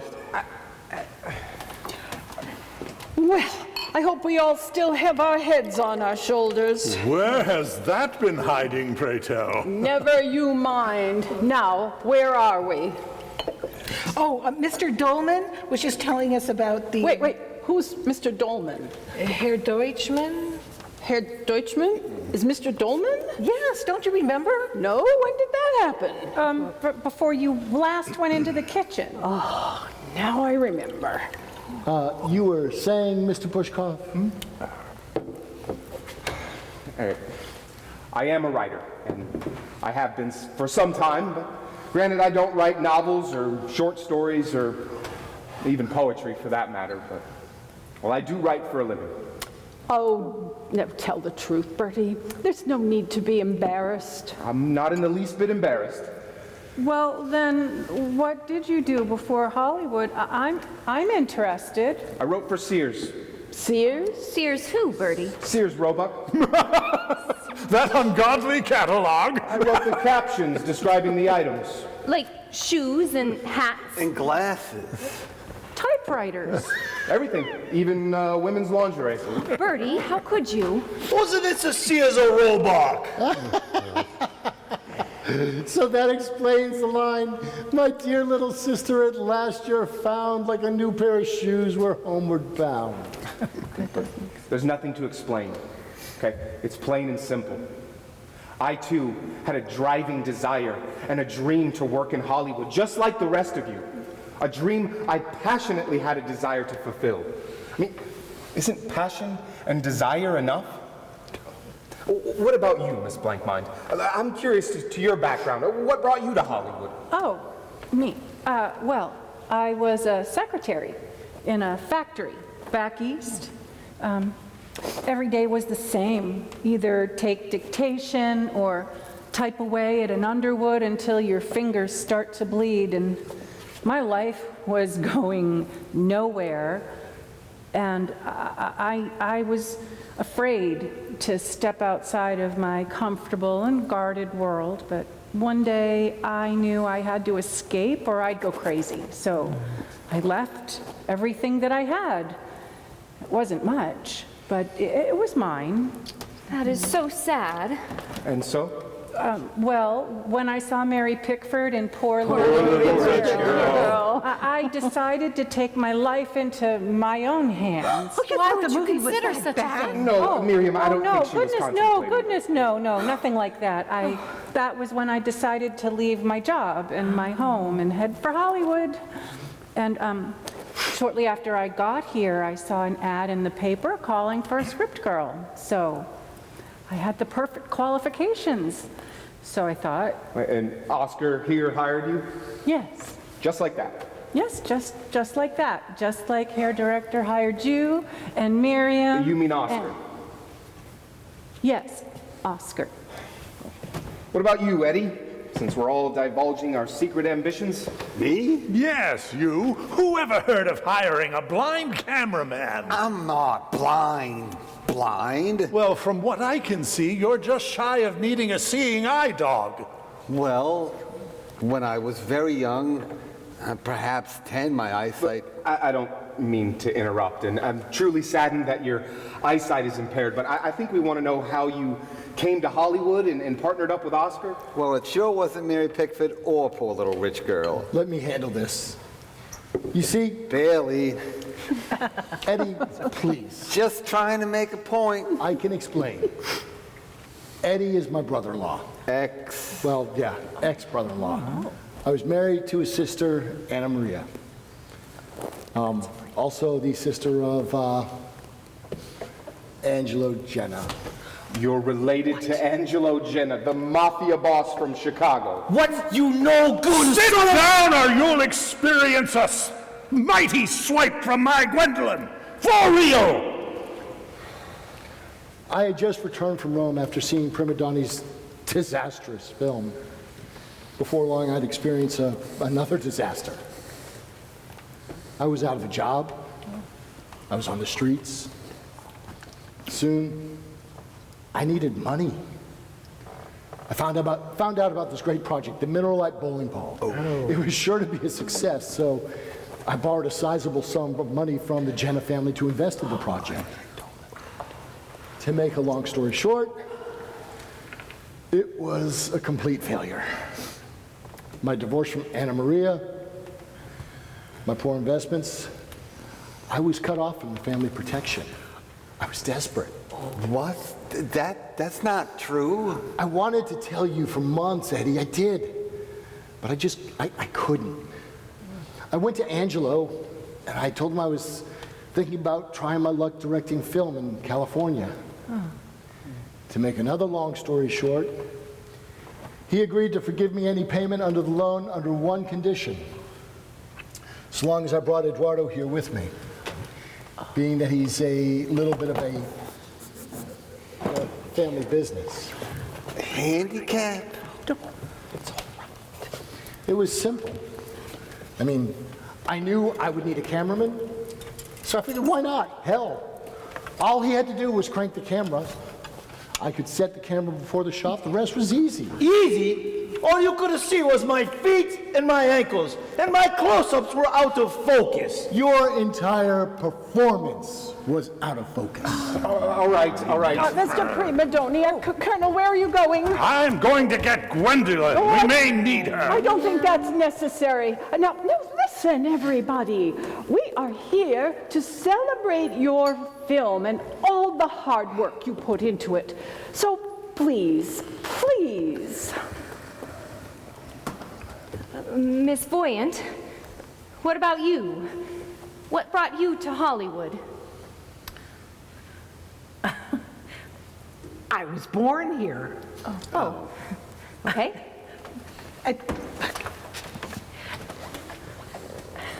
My real name is Mabel. Mabel Lean, and just like the rest of you, I had aspirations of making it in the movie business. Oh, as a makeup artist. And I don't know what attracted me to makeup. It could be that when I was younger, I had this terrible complexion. I mean, some of the kids in school used to call me blotchy. Anyway, jobs they were just few and far between in the movie business, so I took up palm reading. I mean, it was easy. You hang up a sign, you give yourself an exotic name, and then you lie through your teeth. You would be amazed at how many people believe in that future crap. You must have noticed how many palm readers there were in Los Angeles. Every other block seems to have one. So, Miss Fortuna is not the young lady you saw in my future? Colonel, I'm lucky if I can see into tomorrow. Not only did you lie to me, you made a fool of me. Oh, Colonel, no, Mrs. Callahan, it's all right. Yes, I did, and I'm sorry. But I did give you back your youth and virility, even if it was merely in a dream. Just like Mr. Dolman here gave us the opportunity to fulfill our dreams. More like venturing into a world we're not cut out for. I am destined to be a star. No, I am a star. Really? And what were you in a previous life? The Pope? Let's face it, we're all lying to ourselves. We're not actors, nor a director, definitely not a film writer. So, you know, after tonight, how much more obvious could it be? Why are we trying to be someone that we're not? Why are we trying to reach for a dream that it's just that, a dream? I mean, what's wrong with being ourselves and accepting the abilities that we were given? True. Eric von Stroheim, I'm not. We're a lot like the people in your pictures there, Mrs. Callahan. Oh, no, not exactly. What do you mean? Oh, I don't know. It just seemed like the right thing to say. Miss Lean, at least you have palm reading to fall back on. I mean, me, how much skill does it take to take notes? How much skill does it take to lie about one's future? I'm much better at makeup than I am at deducting one's future from a lifeline. That's a fact. Why don't you start your own business? I mean, many successful people, Andrew Carnegie, George Vanderbilt, they took risks and look where it got them. And Hiram Ashburnap. Who's Hiram Ashburnap? He owns the fresh vegetable market on Hollywood Boulevard, and he started with a pushcart in Van Nuys. There, you see? What'd I do? Oh, you could develop your own makeup product and sell it to the stars. Maybelline makeup. And Bertha here could be your personal secretary. Yeah, Do you really think so? It's worth a try. Why not? If only I hadn't given up that job at the Palmer House. You mean Chicago's the Palmer House? Yeah, the most elegant hotel in all of Chicago. Well, you know, Mr. Dolman, being Oscar, being in a related business, I could use a little help around here. It's been very difficult since my husband Herman ran off with that Hollywood starlet. I am so glad everyone is being themselves through this most difficult time. I, on the other hand, is still groping in the dark. Well, count your lucky stars you're still capable of groping. Oh, I would if I could see him. Mrs. Callahan, do you think... Florence, please. Florence, do you think there might be something here for Eddie? Oh, I'm sure we can find something. What about Cecily? Oh, Cecily Blossom is but a dream. Well, what will Miriam do then? Well, I always dreamed of becoming a movie star. However, there was a time where I wanted to be a missionary and go to Africa. So did I. You did? Yeah, I wanted to teach the natives to speak and write English. I wanted to bring the Bible to all the heathens and teach them how to dance. Well, then why don't you go? I'm sure Dr. Livingston could use the help. I'm sure Bertie has better things to do than roam the jungle with me. Well, I wouldn't mind roaming the jungles with you, my dear. Colonel, no, listen. This is nonsense. You two belong together. Why, I knew that the first time you laid eyes on each other, and that wasn't just a how do you do. You're very kind, Florence. I think Miriam would be better off without me. More nonsense. You know, my eyesight's not the best, and I can live with that. But my hearing makes up for it, and it really sounds like you're running away from something and not facing it for what it is. Yeah, that's very observant. What are you running from, Bertie? I'm not running from anything. Oh, Bertie, do you really expect us to believe that? We've all been honest. Why aren't you being honest? I don't know. Okay, maybe it's my insecurity, or maybe... Oh, maybe. Coming to Hollywood was a risk. How much worse could the jungles of Africa be? Bertie, why not? What have we got to lose but a room at the Wayfarer boarding house? Go forth, my son, and while you're at it, give my regards to the Zulus when you see them. Oh, who the hell could that be? Yes. Oh, thank you. Who was it? Western Union. It's addressed to Otto Deutschmann. Who's it from? Well, Who's it from? What does it say? What does it say? yes. Who's it from? I can't believe it. Who's it from? Keystone Studios. I've never heard of What does it say? Come on, read it. Hurry. Saw show.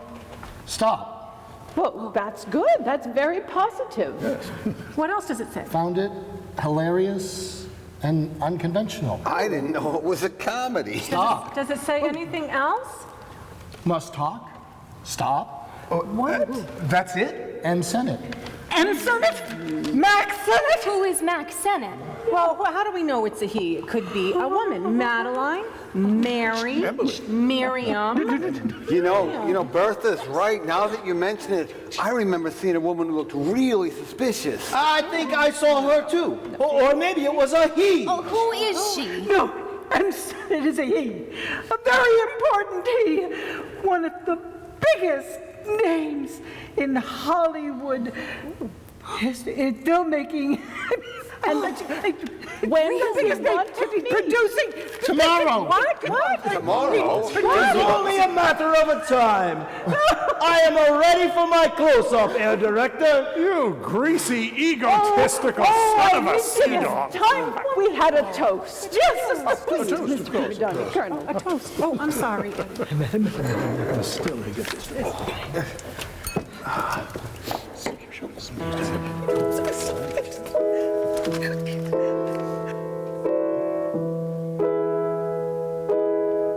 Any for your thoughts?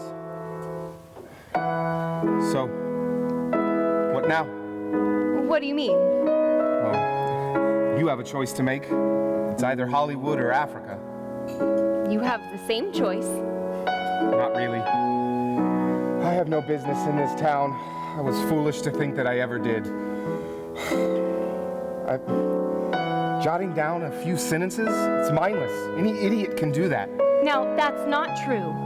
You just heard, Mr. Dolman. Keystone Studios are interested, and? Well, before you know it, someone will discover a way of making talking pictures. And they'll be looking for good writers like you. I write captions, and rather poor ones at that, not dialogue. Now you're being silly, you silly goose. Am I, Miriam?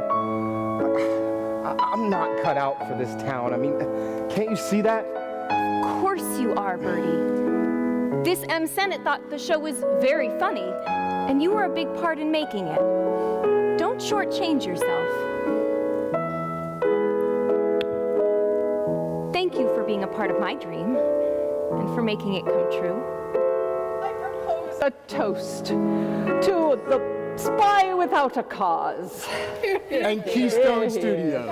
And Keystone Studios.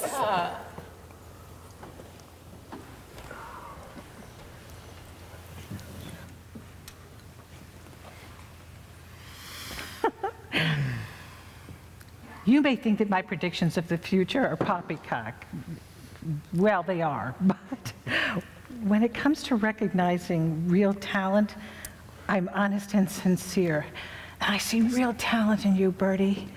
Just need a break and a little refinement. And furthermore, I have a real sense in recognizing one's personal feelings, especially loving ones. And our maid Miriam has it for her Robin Hood. And vice versa.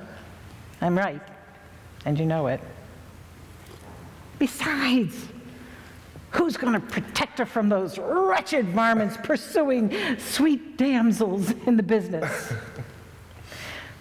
Bertie, you have everything to lose and nothing to gain if you leave now.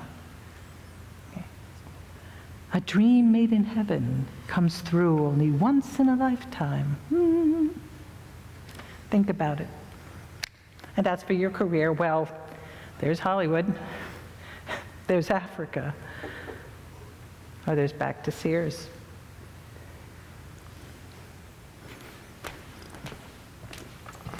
I'd like to make a toast to The Spy Without a Cause, a movie of imagination and intrigue, brought to life by all of those who are passionate in fulfilling a dream. Hear, hear. Hear, hear. And thank you to Mary Pickford and...